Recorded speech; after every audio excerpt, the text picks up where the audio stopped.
there's intimacy on the radio, and there's naturalness on the radio that can never be replicated on TV. The marvelous resurgence of radio as a political force in this country. News-related radio programming is evolving. There's a huge hole in our dialogue that can be filled by the synthesis of traditional radio and the freedom that comes from a live podcast. You're about to experience Cowboy State Politics live. Here we go.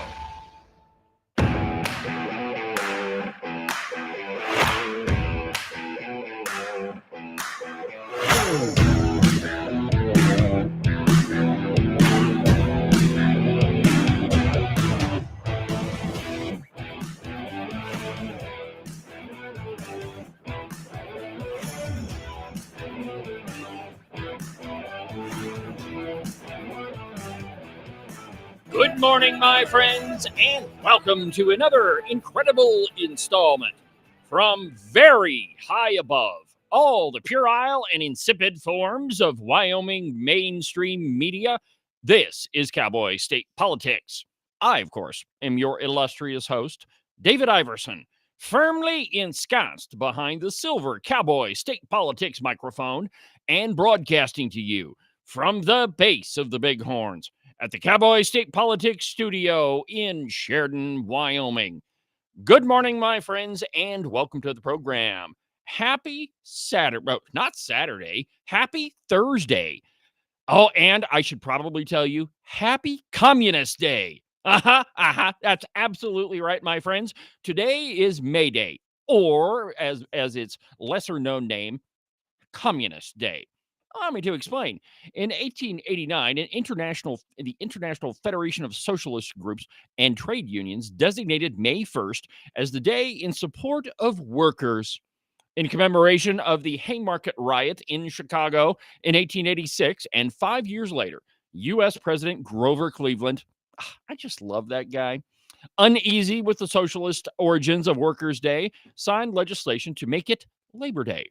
Well, no, wait a minute. You might be saying that Labor Day happens later in the year, and now it does. But originally, that was May 1st, Labor Day. And, we all celebrate it by, dancing around the maypole and, little girls taking their little baskets over to people's houses and knocking on their door. It's so nice. Isn't it nice, Agent 29? I mean, when you think about May 1st, it just makes me think, wow, how sweet and beautiful of a day it is. It's just like spring, really. The one good thing about it is you're 50 weeks away from tax day.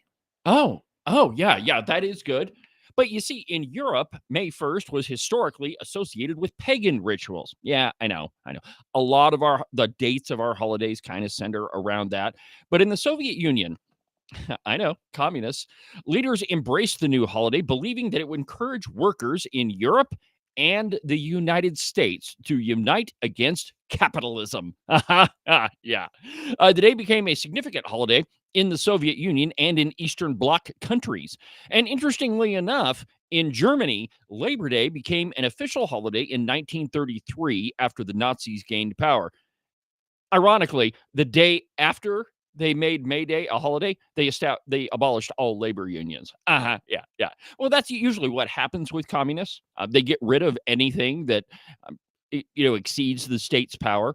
But the truth is, in America, communists and socialists and just radicals of all colors have been very, very successful in convincing you that different holidays are nice and sweet, and you should just embrace your local communist. And by the way, I don't know if you've noticed this or not, Agent 29. There has been a rise in the Democratic Socialists of America and the Communist Party. There are a lot more of them today than even 5 years ago. It's actually kind of incredible when you dig into it. Yeah, now they call them education associations. Yes, that's absolutely true. Definitely in Wyoming, the Wyoming Education Association. That's a whole bunch of communists.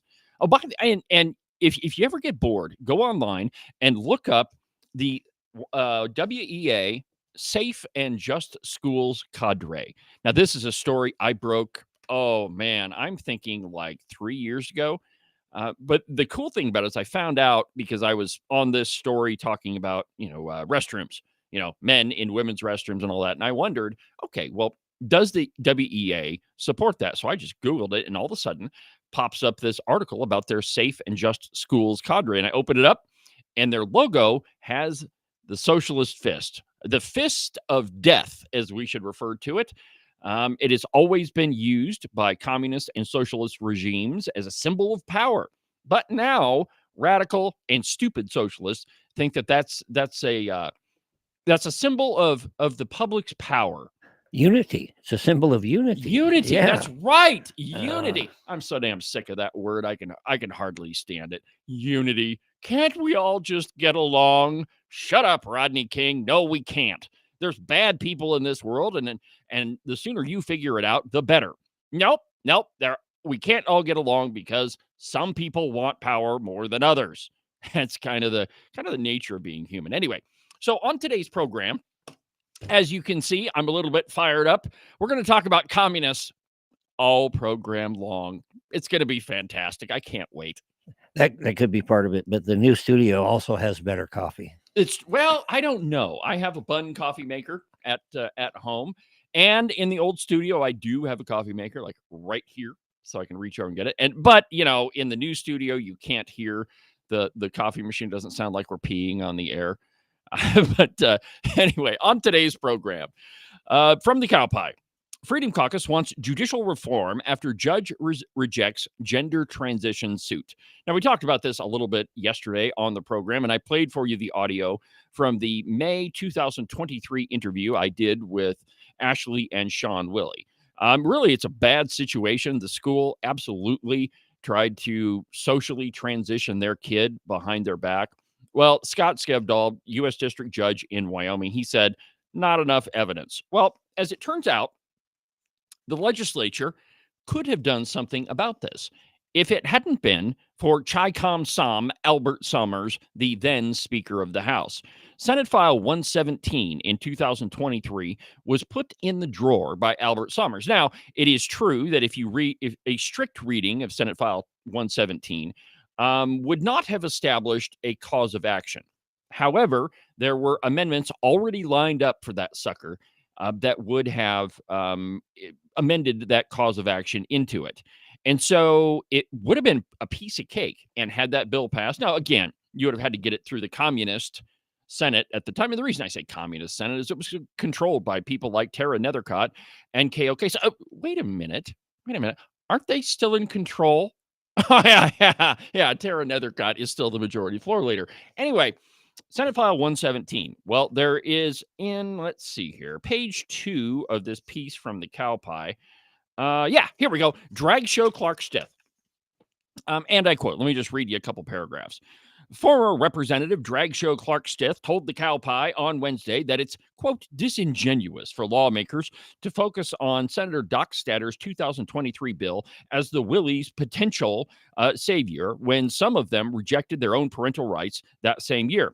He said he believes his 2023 bill, House Bill 78, would have helped. I mean, this is so stupid because Clark Stith's bill would have screwed up the original parental rights law that we have in Wyoming. And liberals, they can't ever leave anything alone because if they do, it means you are entitled to exercise your rights. And the original parental rights bill, which was sponsored by Mark Jennings, did provide all the protections and more that Clark's bill did. But as it relates to this story, House Bill 78 wouldn't have helped the Willys at all. So you just said liberals just can't help but mess with stuff. Yes. Take of this what you will, but it seems like any bill, any idea that we send over to the Senate, they've got to put their mark on it. Yes. They can't just let it go. They've got to put some little tweak to it to let folks know that they've been there. Well, and if you look at, any of the bills that came through the Senate, a lot of the amendments they made just aren't, they don't really make any sense. They're not needed. It's just like Agent 29 said, they have to put their own dumb little mark on it. Well, the truth is, had Albert Summers not drawered Senate File 117, the Willies would have had a cause of action to sue the school district. But because he did that, they couldn't. And now the judge has thrown that suit out. And the Willies really don't have any recourse. Oh, and another point about 117, right after that bill was dead, the Rock Springs School District passed a policy that teachers have to call students by their preferred pronouns. And get this, that they don't have to tell the parents.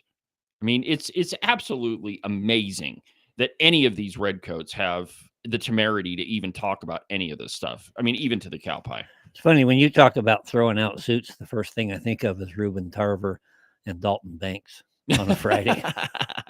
Yeah, if you don't know, Reuben Tarver, Dalton Banks, Ocean Andrew, sometimes Landon Brown. By the way, it's been 1,480 some days since Landon Brown agreed to an interview on Cowboy state politics and then didn't show up. Anyway, they wear some pretty crazy suits on the floor of the House. I mean, when I look at their voting records, sometimes their suits match some of the crazy votes, even though most of the time they're pretty conservative. Every once in a while, they just drive completely off the reservation into liberal insanity land. Well, let's see here. We're a little bit early, so you know what? I don't think we have enough time to do the next story. So let's go ahead and take our break a little bit early. And when we come back, we're going to talk about yet another judge, communist, that has released a Tesla vandalizing subject because he needed his gender transition medicine. I'm not even kidding you, my friends. We'll do that in just a second.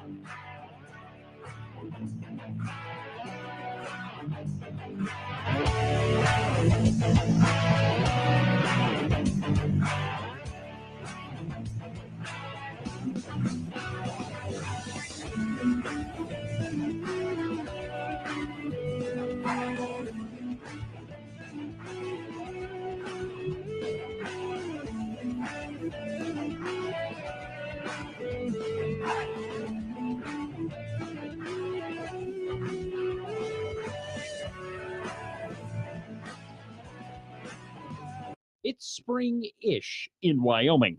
Well, what that means for the uninitiated is that it's going to be 70 degrees one day and then snow 1.5 feet the next. And really, if you don't like those two options, just wait a little bit. The weather will change. I know, it sounds a little stressful, but really you should put your mind at ease and buy a pair of socks from the Buffalo Wool Company. They'll keep you warm and dry even on the nastiest, coldest spring-ish day, and they'll keep you cool and dry even when it's 75 and sunny. To get you a pair, go to their website, thebuffalowoolco.com. Trust me, you're not going to be disappointed. Are you one of those people that said something like this before Trump became president? I have a house in Spain that is going to be ready right after the election. Siberia, Nova Scotia. I'm definitely moving to Canada. Straight to hell. Iceland, France. Asia's pretty cool. And has the past 5 weeks just been more than you could bear? If that's the case, you have come to the right place. All you need to do is call my friend Rebecca Bextel at Compass Real Estate. She has her fingers on the pulse of the real estate market all across the state of Wyoming. Last year, she sold around $30 million worth of property. Everything from small residential properties all the way up to big giant ranches. So if you've got to get the heck out of Dodge, if you've got to be gone Johnson because you can't stand that Trump is the president, call Rebecca Bextel. Her phone number is 307-699-3519. Let me say that one more time for you in case you missed it. 307-699-3519. I've never felt the freedom like I do. I feel stronger every day, don't you? Well, I can show you how. A new day, a new way. Watch out, I'm only gonna get stronger. A new day, a new way. Watch out, I'm only gonna get stronger. A new day, a new way. Watch out, I'm only gonna get stronger. A new day, a new way. Watch out, I'm only gonna get stronger. I've never felt the freedom like I do. I feel stronger every day. I'm only gonna get stronger. Cowboy state politics is only going to continue to expand. You can watch this program on YouTube, Facebook, X, and on Rumble, pretty much anywhere. And don't forget about the podcast. Speaking of communists, if I want to scare the crap out of, show them this one, Ken. Get rid of it. I know, scary, but when we're talking about communists, you have to be well aware of who you're dealing with. And Michelle Obama, Barack Obama, Joe Biden, Kamala Harris, all of them. Just straight up socialist communists. We hold these truths to be self-evident. See, here we go. All men and women created Right. by you know the thing. You know the thing. Like me. All right. So if you want to be part of the program today, the phone lines are open. The phone here in the studio is 307-374-8989. 307-374-8989. If there's something on your mind that you want to opine, go ahead and give me a call. We'll leave the phones open all program long. I'm pretty fired up today, so True international average of pressure. see. And my Yeah, true international pressure. Play that one again. Oh, all right. So there's a judge that has released one of the Tesla vandalism suspects from federal custody, and you're never going to guess why. From Breitbart, and I quote, a federal judge ordered the suspect behind the firebombing of a Tesla dealership. So it wasn't just a Tesla, it was the whole dealership in Kansas City, Missouri. Be released from federal custody ahead of an upcoming court date. Now, I'm sure if you firebombed an entire building, I don't see any reason why you're not safe to release into the community. I think that that's a perfectly wise idea. U.S. Magistrate Judge Jessica Hedges agreed that Owen McIntyre, 19, a student at the University of Massachusetts at Boston, should be released after McIntyre's lawyers argued he be released, noting that he has no criminal record. Yet. And that he has strong ties to the community. In fire. He is very much tied to that Tesla dealership. Here's the interesting part.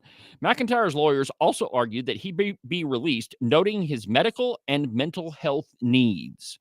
Now, this is a narrative that we heard in Idaho. Now, many people have probably forgotten about the murder trial that's going on right now, the Brian Koberger trial, where he slaughtered 4 people with a knife, 4 college students. He's on trial right now. Well, his lawyers tried to get the death penalty pulled off the table because they claimed that their client was autistic. Listen to this. Quote from the article, McIntyre has reportedly been diagnosed with autism spectrum disorder. So that's what we can blame firebombings on now. But that's not the real reason why Jessica Hedges released this idiot into society. It's because he's gender transitioning, or whatever the kids are calling it these days. And I quote, he has reportedly been diagnosed with autism spectrum disorder, attention deficit hyperactivity disorder, depression, and, drumroll please, gender dysphoria. That is the real reason why this idiot got released into society. When is it going to stop with these judges? Well, the truth is that your state legislatures and the U.S. Congress have to get control of them. Of course, the state can't really do anything about the federal judiciary, but they can do a heck of a lot about the state judiciary, and they should. The problem we have now is what Mike Lee termed a judicial coup going on. Because the leftists can't get accomplished what they want to in the legislature, and so they've decided to use the courts to do it. It's just absolutely amazing. Now, some other communists that you may have heard of is CNN. Comedian Amber Ruffin.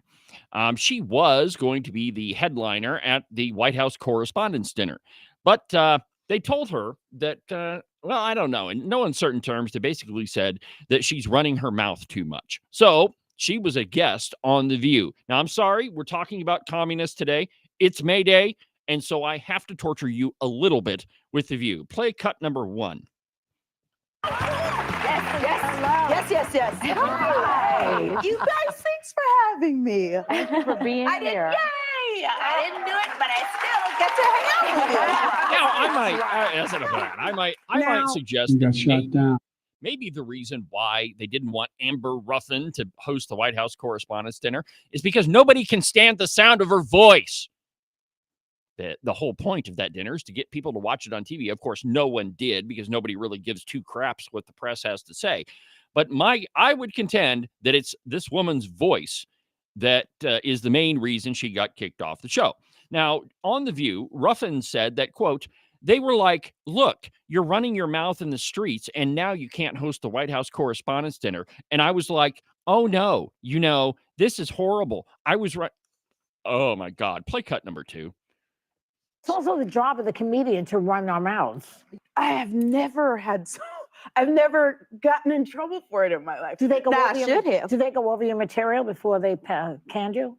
No, but girl. Yeah. So if not then right before. Yeah. I would have been like, put this in the teleprompter, and they would have been like, absolutely not. And I'd be like, Wow. good day. Well, you would have no doubt been hilarious. You Please were let so me funny, stop and I. now. Oh no, we're not to the best part yet. For you recently, and you were We just cut a joy. You were a funny gal. So I'll say this: you did not mince words in the interview you gave with the Daily Beast, and the counterpoint would basically be that journalists are under attack right now. This administration has been penalizing them, and having them audience to you after those remarks could put them more in the crosshairs. What would you say to that? Absolutely. And that makes me think like, what if I had gone on White House Correspondents' Dinner? What if I had said all kinds of wild things? And then what if the press pool for the White House shrank even more? Like that would have put us all in danger. Yeah, Like, yeah, I that would want have put us as many all in people here as danger. possible. What So that if- there can be, Okay, stop it. I can't take it. I realize it's Communist Day, but there's only so much we can take. Well, the point here, first, is that anybody really gives two craps about the White House Correspondents' Dinner. Normally, in years past, it's been supposed to have been kind of a fun time where they roast the president and, supposed to be fun. But when you're President Trump and 98% of the coverage is negative against you, then why would you even attend? And I've got a piece that's deeper down in the stack of stuff here. Oh, here it is. It's right here. Yeah, you know what? Let's do this one next, and then I'll tell you about what Tim Walz, another communist, had to say in just a second. So there's a great piece that's written by Emma Jo Harris, and it was published in Breitbart, but she attended the White House Correspondents' Dinner.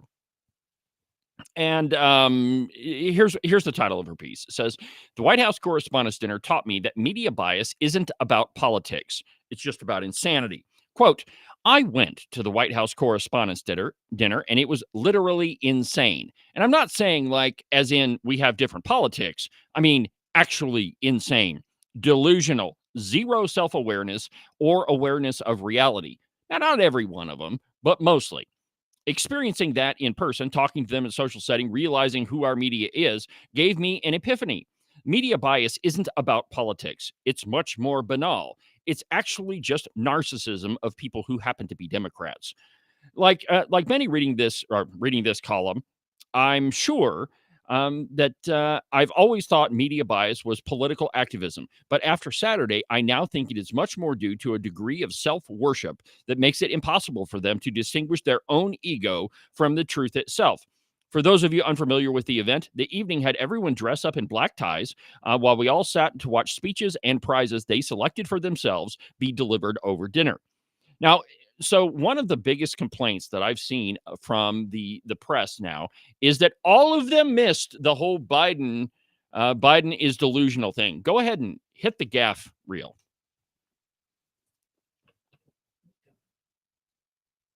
We hold these truths to be self-evident. Trump was out there tweeting again this morning. I call him President Tweety. We have this notion that somehow if you're poor, you cannot do it. Poor kids are just as bright and just as talented as white kids. Okay, I was going to let you keep going, but the point there is, how could you not guess that guy was off his rocker? Honestly, any objective person would listen to anything that Joe Biden would say and say, that guy needs a test. He is absolutely out of his mind. But apparently, according to the White House Press Association, they all missed it. Oh, we really screwed up here. We really missed this one. I don't know how we could have possibly done that. From the piece, quote, there are only two forces that can, and this is what was said at the Press Association dinner. Listen to this. There are only two forces that can carry light to all corners of the globe. The sun in the heavens and the Associated Press down here, some AP guy said, as he accepted his award for something I can't remember anymore. Despite their only memorable work being Evan Vucci's consistently brilliant photojournalism, which, by the way, he is a great photojournalist, the AP was given the nod of special honor this year. The recognition was evidently less about any journalism the AP published and more just to celebrate them for their protest regarding the Gulf of America. The outlet is in an ongoing petty battle with the White House in the free speech precedent of our time, whether Trump's press shop is allowed to troll them for dead naming, technically, legally changing the name of the Gulf of America. This is a matter of the power of the facts, we were told Saturday. This is an existential issue for our country, we were told, non-ironically. Play some more of the gaff reel, by the way. Qualified Just or let it more go. qualified than I am to be Vice President of the United States of America. Let's get that straight. And quite frankly, it might have been a better pick than me, but she's first rate. Way, but you got it. That saves billions of gallons of gasoline. I mean, billions of I think it's $2.3 billion worth of, $500 billion in savings and 2-point-something billion metric tons of CO2 going in the air. Folks, eliminate one tax. All right, so it's difficult for the press to understand, and this is what they say all the time. And the author of this piece said she heard this narrative several times throughout the dinner. But, quote, it must be difficult to understand and communicate with fascists. We've heard that. We've heard that narrative over and over. If you're a conservative, if you're a Republican, obviously you have to be a fascist. Well, given the lack of intellectual curiosity by anybody in the press, including the press in Wyoming, and I can give you several of examples, none of them even know who fascists really are. The fascists are on the left. Before they were the Nazi Party, the fascists were the National Socialist Party. You know, the people that celebrated May Day. But because the media is so awash in their narcissism and so blinded by their own self-importance, they have lost sight of exactly what their job is, and that is to expose and to monitor what's going on in the world and in your government.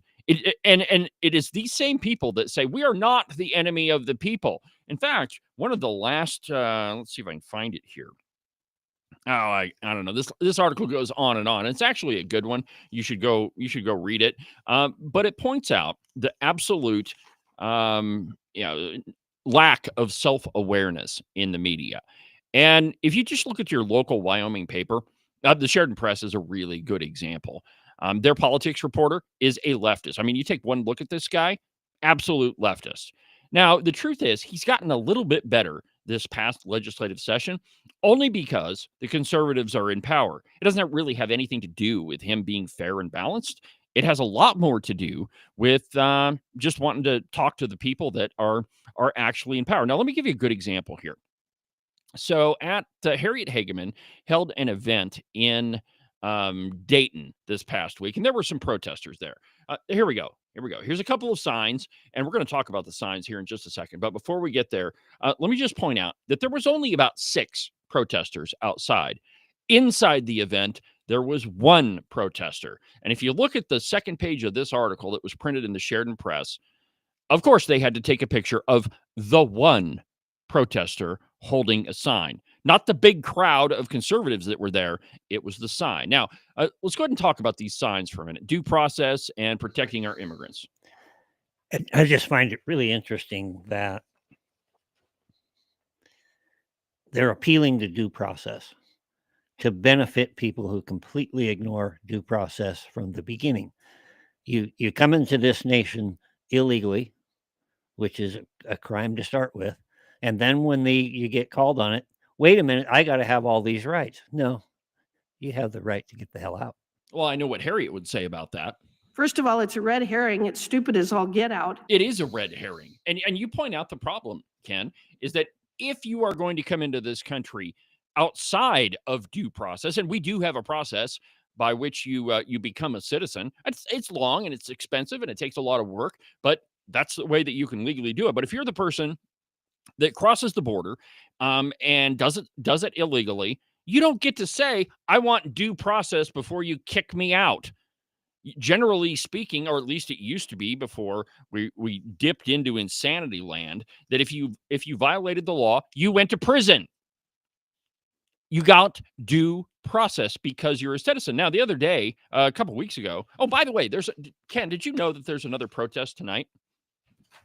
I can hardly wait. Yeah. It's like every other week. It's not Bighorn, is it? No, it's right down on Grinnell Plaza, Oh, goody. where it always is. I'll be in Bighorn. Anyway, when I was down there talking to some of the protesters, they kept repeating what this sign is saying. Go ahead and throw it up there again so everybody can see it.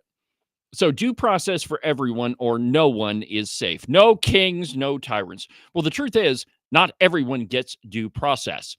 If you are not a citizen, if you've broken the law to come here, you are not entitled to due process. And the Alien Enemies Act from 1789 says that you can be scooped up and whisked away to some other country. There is another problem with that sign. No one is safe. Well, you know what? The world is not a safe place. And this idea that anybody is going to be safe and therefore we don't have to be prepared ourselves is extremely dangerous. And it may sound a little bit obscure, but that's really what's at the core here is we're not prepared to take care of ourselves. So we got to have the government do it. And then we're going to feel safe. But the more they do that, the less safe you are. Absolutely. I mean, it is contradiction after contradiction. And so if you look at this other sign here that says protect our immigrant communities from unlawful detention. All right. So if you talk to any of these protesters, they have no idea what the law reads, what the Constitution says. The protester I was talking to down there, she kept hammering me. Have you read the Constitution? Have you read the Constitution? Yeah, a couple of times. Maybe you should. Here, by the way, you want a copy? I didn't have a copy on me at the time, but none of these people have any strings to reality. I mean, there is an argument to be made. Absolutely, there is, because the Supreme Court has ruled in a couple of cases that if you have strong ties to the community, and you're generally a good guy and you're not committing any crimes, then yeah, in certain circumstances, you do get due process. But if you're an illegal immigrant, if you're a member of a radical gang, which, by the way, yesterday I showed you the tattoos on the dude's knuckles. If you're a criminal, which he is, then you don't get due process. And you certainly wouldn't get it in any sort of communist regime. It's just, oh God, the ignorance of these people just blows my mind. When we come back, we're going to talk about another communist, Tim Walz.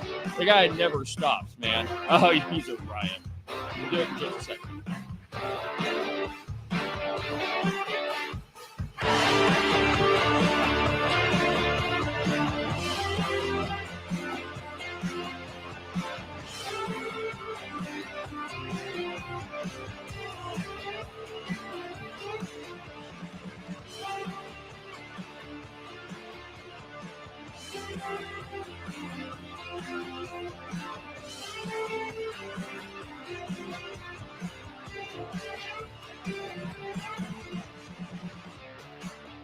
Here at U.S. Coin Capital, we hear from Americans across the United States who have a growing concern about the future purchasing power of U.S. paper money. Many Americans are looking for an alternative for long-term capital. For more than 35 years, the people at U.S. Coin Capital have educated American investors on how to properly accumulate United States gold and silver coins. Call us at 1-800-878-2646 or visit us on the web, uscoincapital.com. Make sure that you subscribe and follow the Cowboy State Politics podcast. You can do that from the website, cowboystatepolitics.com, or anywhere that you get your podcasts. That way, you'll make sure that you won't miss a single episode of Cowboy State Politics. Some say standing up for what you believe in is being extreme. Ask any woman in Wyoming. They'll tell you this is called courage. The mainstream media claims that holding the line on important issues is being unreasonable. My mom taught me this is called staying true to our principles. In other places, people argue you always have to compromise to get something done. Here in Wyoming, we know that some things are worth protecting at all costs. Some say it's time we give up on the values that made our state great to accommodate toxic culture. I say it's time to stand tall and protect the values that have served Wyoming well for over 134 years. Join Honor Wyoming as we defend and preserve the Wyoming way of life. Find out how you can make a difference today. Visit honorwyoming.org.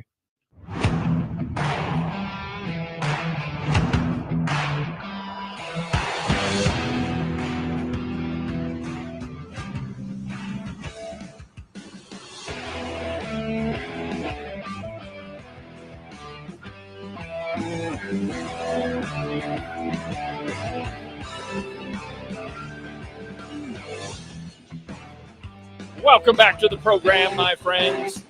David Iverson, Cowboy, State Politics Live. I'm your host, documented to be almost always right 99% of the time.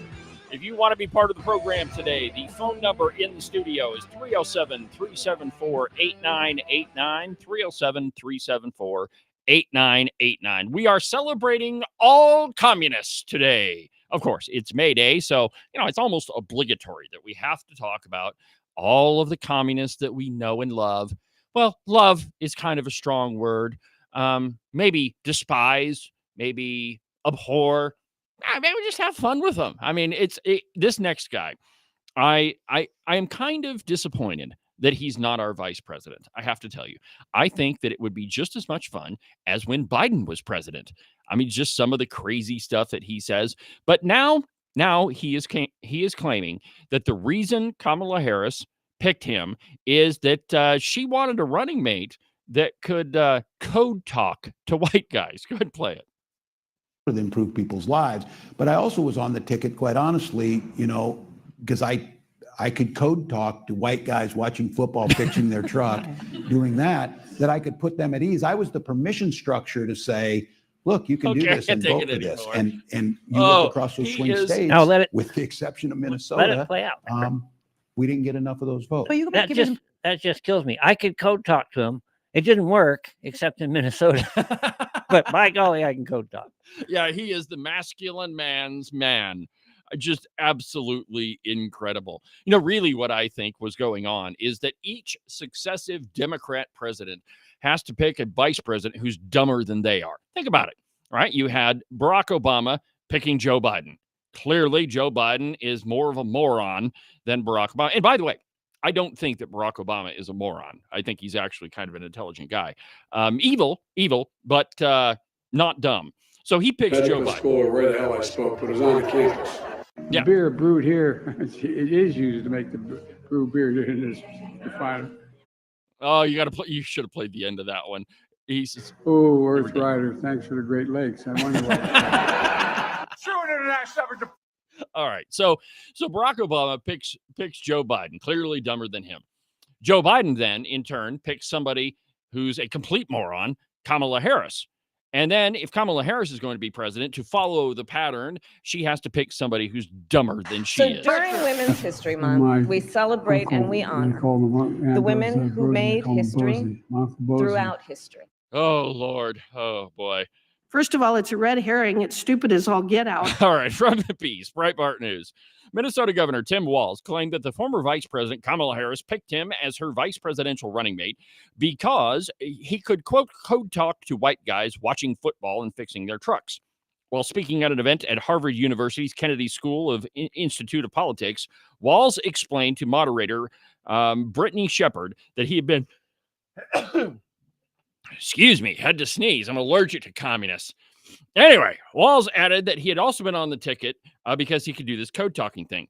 His comment came after Shepard pointed out that there was a time when you could not run away from seeing Tim Walz on television, adding after that he became the vice presidential nominee, he was seen less on TV because he's an idiot.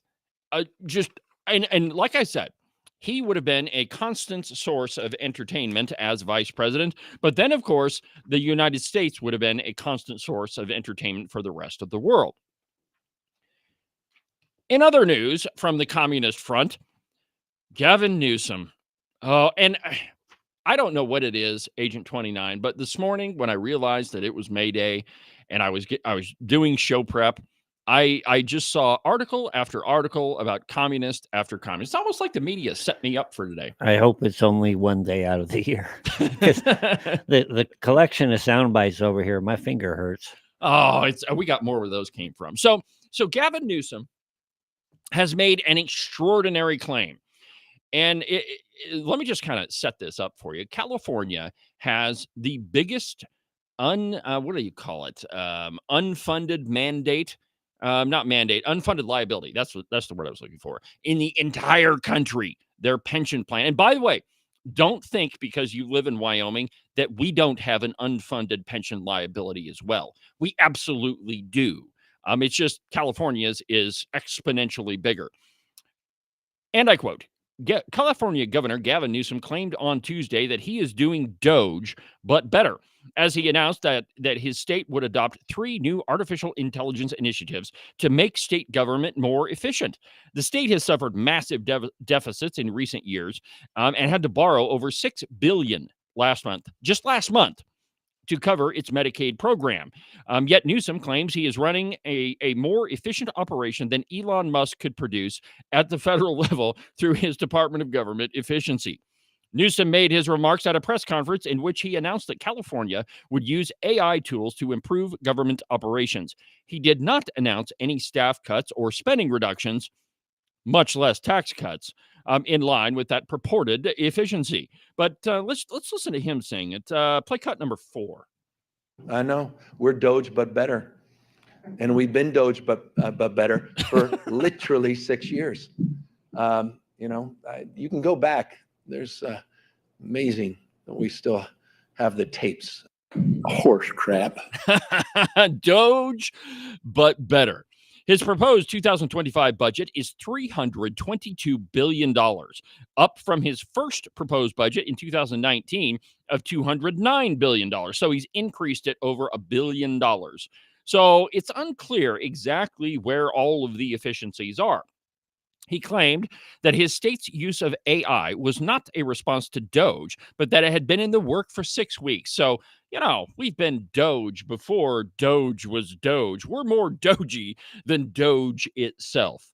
Absolutely. Who saw what could be unburdened by what had Yeah, been. we're unburdened by what. I like being able to put them both overlapping each other because what they say doesn't matter. No, it's just stupid. But it's all like the a way double around. dose. We can get it out of our system, and tomorrow we can be back to normal. Yeah, I don't know about being back to normal, but it definitely won't be May Day.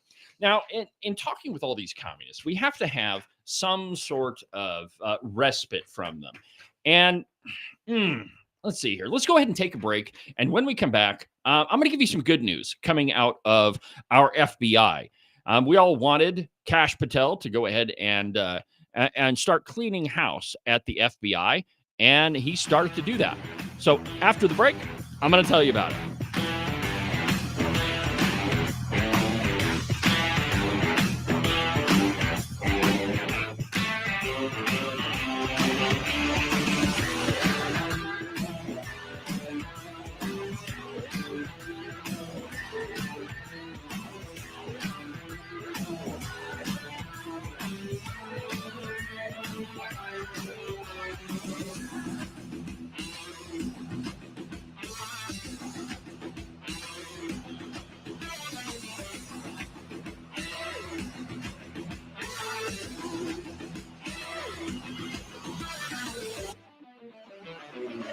You are listening to Cowboy State Politics Live. You can listen to the program on YouTube, on Facebook, on X, on Rumble, pretty much everywhere. It's almost like I'm omnipresent. If you miss an episode of Cowboy State Politics Live, you can always go to the live replay, which is located at the website, cowboystatepolitics.com, under the live replay button. You can listen to Cowboy State Politics Live every Tuesday through Friday at 8 a.m. You can listen to the Cowboy State Politics podcast anywhere that you get your podcasts. iHeartRadio, iTunes, TuneIn, really any of them will work. But the easiest place is just to go to the website, cowboystatepolitics.com. There you can find all of the shows as well as any of the articles that I might bring up during the course of a program. That way, if your name is Joe Biden and you can't remember if you had your pudding today, well, I probably can't help you with that, but I can definitely tell you why you should have never ran for president. And now, back to our program.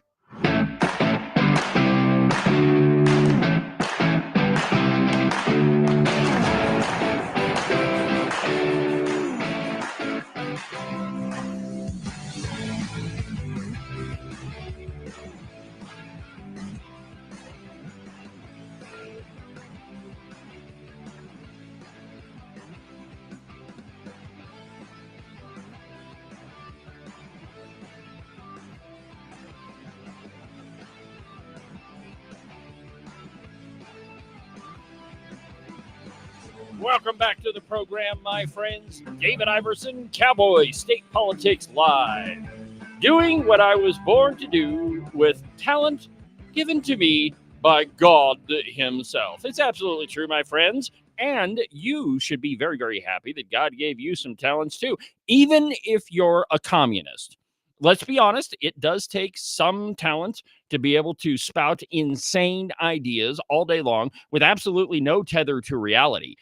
And if you think this communism is constrained to the national stage, you, my friends, are sadly mistaken. So, for example, last night, John Bear and Chuck Gray held an event over in Gillette, and they too had some protesters. Evidently, Representative Gray or Secretary Gray and Representative Bear are hijacking women's health. Here's a sign that it's kind of hard to see, but it says Bear and Gray hijacking women's health. Let's go back to there. Yeah. The Handmaid's Tale. Evidently, it was Halloween Day over in Gillette. So this stuff doesn't just happen, on the national stage. It happens here in Wyoming too. And thank God we have Communist Day so we can celebrate all of these morons. And the reason I say morons is they continually get caught up in rhetoric that just doesn't make any sense, that it never has any tether to reality. Harriet Hageman recently held a town hall up in Dayton. And, one of the questions was, what are you going to do about Trump running for a third term? Here was Harriet's response. You guys get trolled so bad. How about this one? You gotta learn to get a bit of a sense of humor. You have to have a sense of humor, and you guys get trolled so bad. And if you don't think that a lot of this stuff is done on purpose, that Donald Trump and that a lot of the people in his administration don't say crazy things on purpose, you're absolutely wrong, because they do. And the left is just so susceptible to it because they're not tethered to any sort of reality. Let me give you another one here. Throw this one up on the screen. There we go. The SAVE Act equals voter suppression. So what the SAVE Act does is forces you to prove who you are when you go to vote. And the argument from the left is that married women are too stupid to figure out how to get an ID, so they're not going to be able to vote, because to get an ID now, you have to have a marriage license. If you're married, you got to prove that your name is your name. Now, it does get a little bit more complicated if you've been married and divorced a couple times. You got to have the divorce papers with you. But it is so disingenuous and insulting to say that married women are just not going to be able to vote because, because of this law. It's just disingenuous and it's insulting. I got some real hearty boos on the House floor once. A little bit of a gas. Yeah, just it's one? hard. It's hard to believe. But I said, we've got it easy. We hear about people in other countries and they walk miles to go vote. Yeah. Because that's their great privilege, and they make the whole day of it. And we've got it here where it is so simple. And if we put any kind of a challenge whatsoever on it, then we're disenfranchising people. And I had made some comment about those are probably people we don't want voting anyway. That didn't go over that well. Well, you do bring up a good point, though. And it was, and maybe you don't even remember this. But years ago, when Afghanistan held its first election, it was right after the invasion, right after the U.S. was basically in control of Afghanistan, had an election. And what they did to prevent any sort of voter fraud is when you went to vote, you dipped your finger in an inkwell. And when you pulled it out, of course, the top of your finger is all blue, and you can't really hide that. But that's how they verified that you had voted or not. Now, think about this, right? You're in Afghanistan and you're participating in an election that is at least enforced by the United States. There is a high probability that you're probably going to get killed later because in some areas of the country, the Taliban was still in control. And so voting was so important that you would dip your finger in the inkwell and risk your life to go vote. But here in the United States, we make stupid arguments like that, married women are just too incredibly stupid to be able to figure out how to change their name. And you get leftists like this guy in Gillette saying that it's voter suppression. I mean, it's absolutely insulting. And quite frankly, I don't even understand how some people can be on the left, because I know a lot of Democrats, Ken, you do too, that aren't stupid. That they're in fact, kind of some pretty smart people. Mike Yen, okay. I talk about him a lot on the program simply because, first of all, I kind of respect him because at least he's honest about who he is. And with Mike, you never have to wonder where he's coming from. He's a Democrat. He'll admit it, but he doesn't lie about it. And he's a pretty intelligent guy. He is. Trey Sherwood is another. And I remember one of the first days I was on the House floor, I went up to Mike and introduced myself, shook his hand. But I want you to know that I appreciate you way more than most of the people in this room, because at least you admit who you are and you fight honestly. I was at an event in Jackson, and I was talking to, and I actually played this soundbite, I think, on the program, maybe not. Anyway, I was talking to this total rhino, and he admitted that he was a crossover voter, that he wanted to vote for Liz Cheney. And I said, well, why don't you just be honest about who you are? He goes, well, we got to participate in the election. And I'm like, then you should get a more qualified Democrat candidate. Well, right at that time, Mike Yen walks up. And I pointed to him and I said the exact same thing that I just did, that I respect Mike Yen, that he is who he says he is. And Mike replies, I think the word you're looking for, David, is integrity. And I said, you are exactly right. And that is the biggest problem we have in politics, and certainly with all these communists we're talking about today. I think we'd be remiss not to mention Carly in that. Do we have to? I know, but she's somebody that I've come to appreciate. Don't agree with her on much of anything, but she has a heart, and she'll tell you exactly where she's coming from. Well, we are talking about communists today, so I don't see any reason why we shouldn't mention Carly Provenza. So we've got about, well, you know what? We're probably going to end up going a little bit long today, simply because I've got an article that I just have to talk to you about. But anyway, the FBI and Kash Patel in particular has decided to reassign agents that kneeled during the George Floyd protest. Now, we all know, at least most conservatives know, that the FBI has been highly, highly partisan for a very long time. Definitely during the first Trump administration. I mean, they literally broke the law to go after President Trump. During the Biden administration, going after parents at school board meetings, calling them domestic terrorists. Well, now Kash Patel has decided to, and you know what we should do here? Hold on, let me get a picture of this real quick. Here we go. Here's a picture, and this is what sparked the uproar at the FBI. All of these FBI agents kneeling for the George Floyd protest. Clearly what we want out of our law enforcement. From Breitbart News, and I quote, the FBI reassigned many agents that were photographed kneeling during a 2020 protest after the death of George Floyd. George Floyd was a criminal. He didn't die because a policeman was kneeling on his neck. He died because he was high on fentanyl. That's why. And he had a lot of health problems too. So, I mean, all those things put together. But anyway, the reassignments are part of Donald Trump's efforts to remove woke and other polarized elements within America's intelligence community. One former FBI official told CNN the reassignments raised concern. The Bureau bypassed its typical disciplinary process, which can reportedly take months or more than a year to review incidents. Think about that for just a second. you're an FBI agent. You're part of what we assume is the premier law enforcement agency on the planet, and you break the rules, whatever rule that is. And it takes a year to figure out whether you did it or not. So you might be the most corrupt guy in the entire country, Jim Comey, and it takes a year for us to get you out of your position so you can stop violating people's rights and the law. So, I mean, absolutely incredible. Now, after quickly ousting senior FBI leaders, the Justice Department has said it's reviewed the conduct of more than 1,500 agents associated with cases that have found disfavor in the new Trump era, including investigations of the president and his allies, FBI agents who executed the search warrant on Mar-a-Lago and who worked on January 6th in 2021, and related cases have been bracing for possible retribution.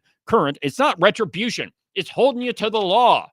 I mean, you're a law enforcement agency, for God's sake. Retribution would be if the political motives were used against you, the same ones that you used against President Trump. That's retribution. Now, this is actually forcing you to follow the law, something that we're supposed to be doing in America. You know, we're supposedly a nation of law and order. But we haven't been that for a really long time. And I mean, hopefully this is just the first instance of us actually getting back to law and order. More coffee? Yes. I'm come on, Ken. It's May Day. I'm talking about communists. I got one more for you. We can't talk about communists without leaving our communist in chief out. In fact, Mark Gordon. Now, I know, many people are Mark Gordon fans, including one of the redcoats that I've started to, open a dialogue with. I know you find that hard to believe, but hey, I talk to everybody. There's no reason why I can't have coffee with a redcoat. But anyway, she's definitely a fan of Mark Gordon. So, quote, "We are winning the argument this amid a solar blackout in the United Kingdom." And I quote, "A massive rift in the left threatened in the aftermath of," let's see here, quote, here we go. "Even Tony Blair, the Fabian socialist Tony Blair, yeah, the guy that wanted to remold the world closer to his heart's desire. That's a program. You've got to remind me to do that, Agent 29, to talk about the Fabian socialists. But anyway, even Tony Blair now says that the push for net zero has become irrational and hysterical, noted Brexit leader Nigel Farage as an extraordinary double blow for the prevailing green extreme orthodoxy. On Monday, the largest power cut in Europe in living memory plunged 2 whole countries into darkness, with early theories of a freak atmospheric event. Of course, they have to make up excuses. The truth is that they're focused on renewable energy. And I don't know if you've noticed this or not, but the sun doesn't always shine. And the wind doesn't always blow unless you're in Casper, Wyoming. And so there's a high likelihood that you're going to have blackouts, but not according to Mark Gordon. Let's see here. Play cut number 7. And I know what's happening on the environmental side. We've had several glaciers that have been delisted as glaciers in the West. It is clear that we have a warming climate. It is clear that carbon dioxide is a major contributor to that challenge. There's an urgency to addressing this issue. There's an urgency. It isn't going to be solved only by turning off fossil fuels. There we go. So we've all looked right, at. that's enough. It's not going to be solved only by turning off fossil fuels. I wonder, if you walk around Shell or any place up in the Bighorns and go through a wash and start picking up rocks, you're going to find seashells. You're going to find all sorts of things like that. I wonder what sort of fossil fuel usage caused that. I don't know. It's fascinating that it's Mark Gordon that actually believes that, because where Mark Gordon's ranch is, and it's kind of southwest of KC, but where his ranch is, you can dig into the side. There's a lot of red hills and rocks. It's actually really pretty, but you can go and dig into the side of any one of those hills, and just like Agent 29 said, you'll probably come out with a handful of seashells. The question is, how did they get there? I mean, we live in a high plains desert. Most of Wyoming is a high plains desert. So how is it that seashells got into the mountains? How do you suppose that happened? It couldn't be that maybe this entire place was covered with water at one time. Could it be? Yes, absolutely. The whole Bighorn Basin used to be a sea. Anyway, the point, very obviously and simply, is that climate changes. And I think there's a part of us that is so narcissistic as humans that we think we're making a big difference. Oh yeah. And so we'll create science to go ahead and comply with what we want. Yeah, how arrogant could we possibly be that we can change the climate? Now, the truth is the climate does change, just not on the timeline that Mark Gordon thinks it does. And, if you think that all of this climate hysteria is constrained to Europe, I mean, I just showed you an article of where they're experiencing countrywide blackouts. You'd be wrong, because if you play cut number 8, we'll find out that our governor believes the same thing. So in the case of, one of the biggest issues, I think, for the nation, and one that I'm very proud of for Wyoming, is that we are the first state that has said we're going to be carbon negative. You can't really do that without direct air capture or somehow doing carbon capture. So we are the first state that has said we're going to be carbon negative. No, nobody except Mark Gordon in this entire state said that. The reason why Mark Gordon said we are going to be carbon negative is he was sitting at Harvard among a bunch of his prep school pals. Mark Gordon hardly ever spent any time in Wyoming when he was growing up. If you go down to KC, by the way, if you ever go to KC, you have to stop at the Invasion Bar. They have the most incredible cheeseburgers. I personally like the jalapeno cheeseburger. But anyway, if you go down there, you are most likely to hear someone opine about Mark Gordon and the summers that he played cowboy in KC, Wyoming. The truth is, Mark Gordon spent the vast majority of his life on the East Coast, palling around with his prep school pals at, Middlebury is where he went to school. And then in Vermont, in that same soundbite, we didn't play it this morning, but he talks about the reason why I went to Vermont is I'm a skier and I'm a mountaineer. If you're a mountaineer, why didn't you stay at home, you dummy? I mean, just absolutely infuriating. But anyway, my friends, I think we've burned up another busy broadcast hour on the program. If I have any more coffee, my head's going to explode. But make sure that you don't miss a single episode of Cowboy State Politics. Listen to the podcast. There's right now. Whoa, stop. Right now, there's a great episode of the podcast. It's an interview with Bob Ferguson. I think you'll find it really interesting. It was listened to quite a bit yesterday, so go back and check that out. Also, if you ever miss an episode of Cowboy State Politics Live, you can go to the website and click on the live replay button, and you can listen to all of the replays of Cowboy State Politics. But for now, from the base of the Bighorns at the Cowboy State Politics studio, I'm David Iverson. Are you sure? I'm sure this time. Let's go.